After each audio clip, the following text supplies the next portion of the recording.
Good morning बच्चों। मैं आपकी नीलम मिस स्टैंडर्ड 5 को हिंदी ग्रामर पढ़ाती हूँ और संस्कृत। तो बच्चों, आज हम लोग हिंदी ग्रामर में फिर से फर्स्ट चैप्टर भाषा और व्याकरण उसको हम लोग फिर से रिवाइज करेंगे, ठीक है। और बढ़िया तरीके से हम लोग जानेंगे कि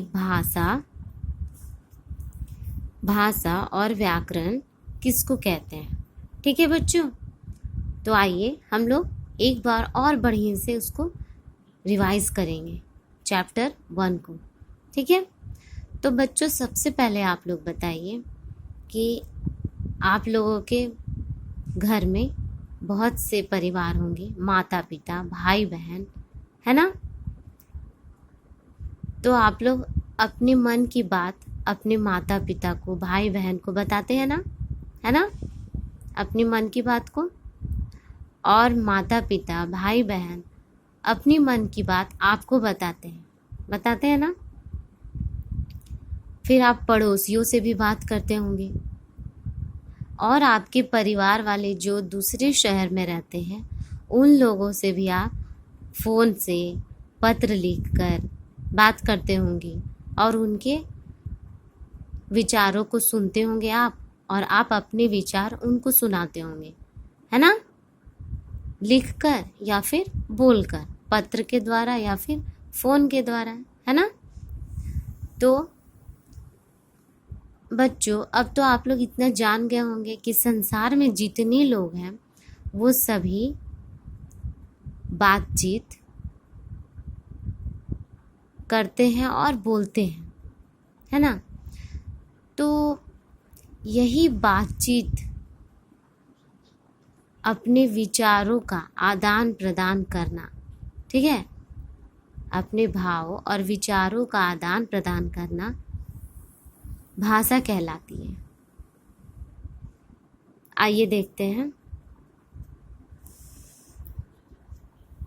भाषा अपने मन के भाव एवं विचारों को बोलकर या लिखकर दूसरों के सामने प्रकट करना भाषा कहलाती है, ठीक है बच्चों।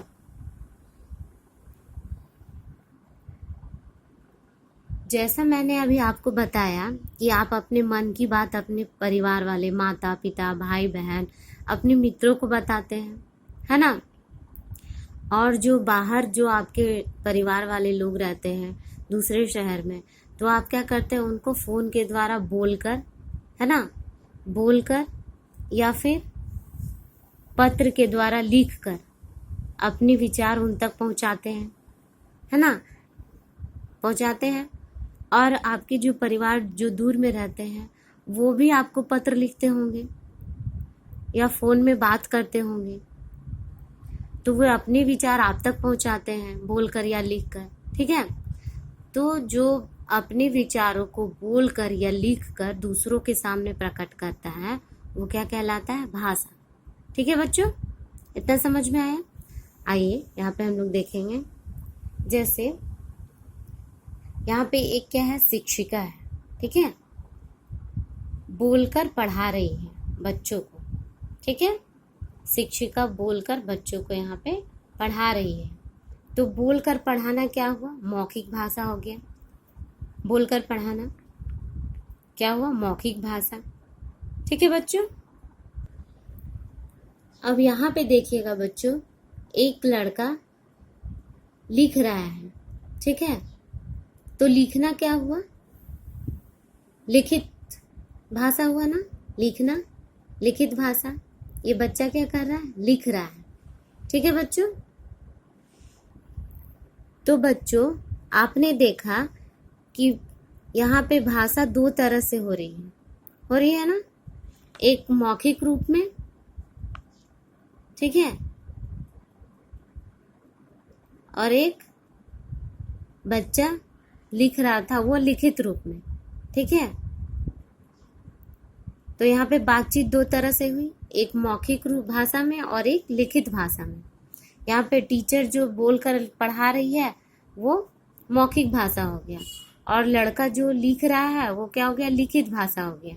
ठीक है, तो इस तरह से आप लोग जाने कि भाषा के दो रूप होते हैं, पहला मौखिक, दूसरा लिखित। ठीक है बच्चों, अब हम लोग देखेंगे कि मौखिक भाषा किसको कहते हैं। जब हम अपने विचार बोलकर, ठीक है, प्रकट करते हैं और सुनकर समझते हैं, ठीक है, सुनकर समझते हैं, उसे मौखिक भाषा कहते हैं।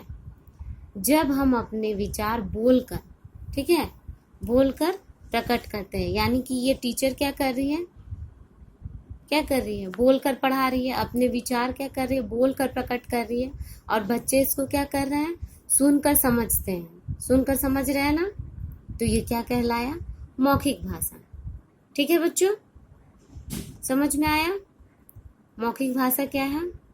अब मौखिक भाषा का कुछ उदाहरण है। उदाहरण में है भाषण देना। जैसे कोई बच्चा भाषण देता है, वो मौखिक रूप से देता है, बोल कर देता है, तो वो क्या कहलाया, मौखिक भाषा का उदाहरण। ठीक है, जैसे रेडियो सुनना। रेडियो क्या है, वो रेडियो में तो सिर्फ बोलता है, और हम लोग वो जो बोलता है उसको हम लोग सुनकर समझते हैं, है ना, समझते हैं, तो ये क्या हो गया, मौखिक भाषा का उदाहरण। ठीक है बच्चों, इतना समझ में आया। अब हम लोग देखेंगे लिखित भाषा।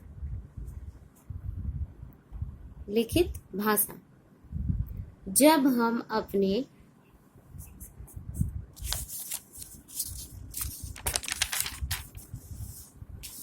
विचार लिखकर प्रकट करते हैं और पढ़कर समझते हैं। ठीक है, जब हम अपने विचार लिखकर प्रकट करते हैं और पढ़कर समझते हैं, उसे लिखित भाषा कहते हैं। ठीक है, जैसे अभी मैंने आपको पिक्चर दिखाया, तो वो लड़का उस पिक्चर में लिख रहा था, वो अपने विचार को लिखकर प्रकट कर रहा था। ठीक है, लिखकर प्रकट कर रहा था, और फिर उसको दूसरे उसको पढ़कर समझते हैं, तो वो क्या होगा, लिखित भाषा। ठीक है बच्चों, इतना समझ में आ गया भाषा किसे कहते हैं और भाषा के कितने रूप हैं। दो रूप है, मौखिक और लिखित। अब लिखित भाषा का कुछ उदाहरण है, जैसे पत्र लिखना।